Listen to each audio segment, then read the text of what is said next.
They say, try and understand a human being and understand what others think about you.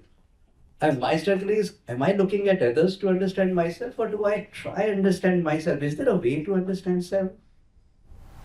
So, this is a choice you have. Please sit down, I'm sorry. But you must rephrase your introduction. This is not a small question, okay?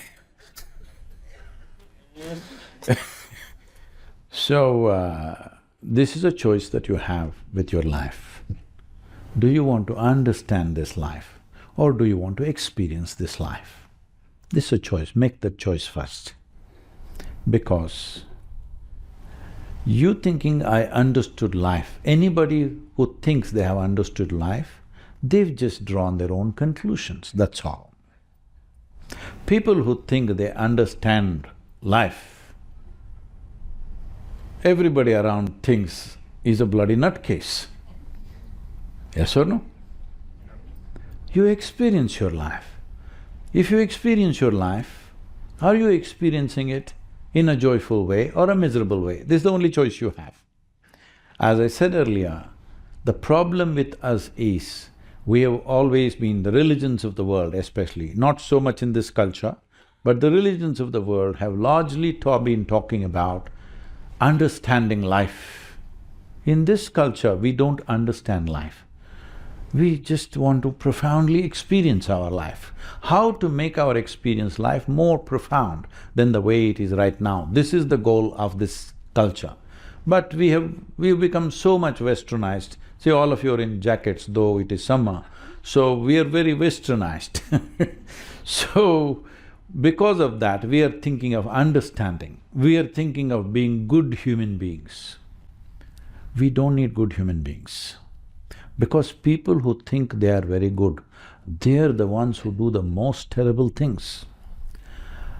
Right now, a suicide bomber thinks he's doing a very good thing. If he did not think so, he wouldn't throw his life at it, isn't it? Hello? If he thought he's doing a worthless thing, would he sacrifice his life? He believes that he is doing a very good thing. So please don't do good things, they are dangerous. If you're joyful and sensible, do the most sensible thing around you, do the most appropriate thing around you right now. Because our actions are relevant to the times in which we exist. It's not independent of the times in which we exist, yes? All our actions are not independent of the times in which we exist. It's not all ours, it is where we are. Accordingly we act. So this is your action. We are always trying to fix the action. You must understand, action is a consequence of how you are. But today your education is training how to act. Nobody is telling you how to be. Because of that, no matter what you do, in the end you're confused. See, I don't know if you've been around people who pass, you know. If you've been around the last moments when people pass, you will see 80% of the people are not in pain, not in fear, they're just bewildered. Because they misunderstood their psychological drama as life. Right now it's happening to all of you, I'm telling you. You're misunderstanding your thought and emotion as life. This is your drama, you can play this drama whichever way you want. If you're a good director, the drama ends the way you want. If you're a bad director, it goes out of hand. It's your drama, isn't it? Hello? Right now, what dialogues are going on within you, it is your drama or no? Are you a good director that you will make it the way you want? Or are you such a lousy director, it just runs away by itself? So you're misunderstanding psychological drama as life process. You will pay for this. But unfortunately, most people don't realize this till the last moment comes. You will see they're bewildered because life didn't even begin, but it's getting over. This is what is happening. No, this is not what should happen. You must experience your life. What is there to understand? What will you understand? You will draw conclusions, isn't it? Life means this, life means that. Can I tell you a story? This happened. In 1924, there was a bishop in the Greek Orthodox Church. Greek Orthodox Church, they have their own pope in Istanbul. It was Constantinople at that time, but they've become a small group now. At one time, they were a very influential group. So this bishop, being in Istanbul or Constantinople, it's on the Silk Route, all these exotic stories from India and China washing across the Bosphorus, he's been hearing so many things about mysticism, mystics, all kinds of yogis and variety of things. So he always had this desire, he wanted to go to India and meet a real yogi or a mystic.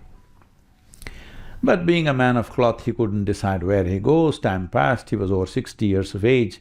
Then he got an opportunity to come to India. He came to southern India. He had a good guide who took him somewhere and said, if you go up this mountain, he gave some directions and said, there is one cave where there is a yogi, he is the man for you.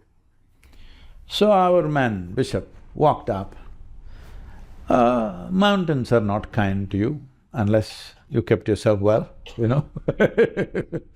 You may be very fit in the city, once you go in the mountains, it's a different story. So the bishop went huffing, puffing, then he reached this place. In front of a cave, a yogi was sitting blissed out. So he had been told, if you see an Indian yogi, you must prostrate. But there are objections. So with great difficulty, he went down and scraping his knees and making all that fuss, he got up. Yogi heard this commotion and slowly opened his eyes and smiled.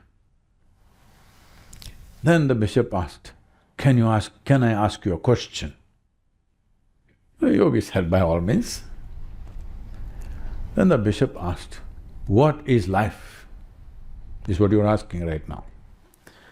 Now he's over 60 years of age, now asking what is life. You should have asked this question when you were 8. When you were 8, you have the intelligence to ask this question. But maybe you were too playful, you did not ask. At least when you're 16, you should have asked, because that is the time questions will plague you. You somehow dodged that also. Now you are over 60, you're asking, good, better late than never, at least you're asking now. So when he asked, what is life? The yogi went into raptures.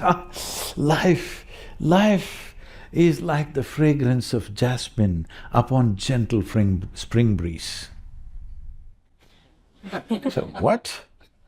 Fragrance of jasmine upon gentle spring breeze? My teacher told me, life is like a thorn. Once it gets into you, if you sit, it hurts, if you stand, it hurts, if you lie down, it hurts. For most people, it's become like that, isn't it? Whatever they do or they don't do, it hurts. If they do something, it hurts, if they don't do that, it hurts. Then you are saying life is like fragrance of jasmine upon gentle spring breeze? So yogi said, that's his life. So I'm saying, this life, what you call as life, is not a defined quantity. You can make it what you want. This is the beauty of our existence. Instead of making it a profound experience and a constant exploration, you want to define. Because if you want to understand, you must define, isn't it? You cannot understand something which is not defined. The moment you're defined, you're already in a box. No, I'm being gentle with the box. You understand?